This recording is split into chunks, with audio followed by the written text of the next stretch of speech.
قيس اليعقوبي الأول في الدوري التونسي، قيس اليعقوبي ابن النادي، قيس اليعقوبي نجح، ونعرفوا أنه صعب جدا أنه مدرب يخرج من فريق كبير خاصة من الأربعة الكبار، ومع هذا قيس اليعقوبي خير الرحيل. يعني قاعدة نقطة استفهام، خاصة أنه قيس اليعقوبي لم يتحدث عن هذا. أنا صراحة كنت عارف كانك تحصرني بهذا السؤال الأول بطبيعة الحال. كما ذكرت بقي نقطة استفهام خروجي من فريق عريق كما النادي الافريقي وكبير الى جانب الكبار، وانا متصدر واحسن هجوم واحسن هداف واحسن ممرر. بطبيعه الحال انا استنكفت عن الحديث في هذا الموضوع احتراما للنادي اللي تربيت فيه، احتراما خاصه للنادي اللي عملت فيه بغض النظر على اني ابن النادي.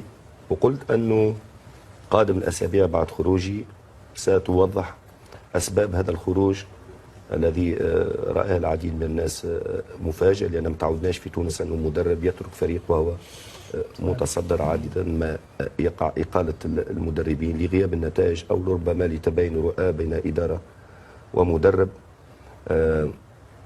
لن ألبي فضولك هذا اليوم، لن أربي رغبتك هيكل، مع احترامي لعملك الصحفي وبطبيعة الحال أنت الباحث عن الحقيقة. سأقول سأترك نادي يعمل في هدوء، لا أريد أن أشوش على النادي الإفريقي. النادي الإفريقي فريق كبير، المدربين هو من يصنعهم، اللاعبين هو من يصنعهم، صنع كذلك العديد من الرؤساء والإداريين. بطبيعة الحال أتمنى لهم كل التوفيق، لكن أظن أن الوقت لن يطول، ستظهر العديد من الحقائق باش تفهم الناس علاش هذا الصمت، وسأترك للأحداث هي التي ستتحدث عن أسباب هذا الخروج.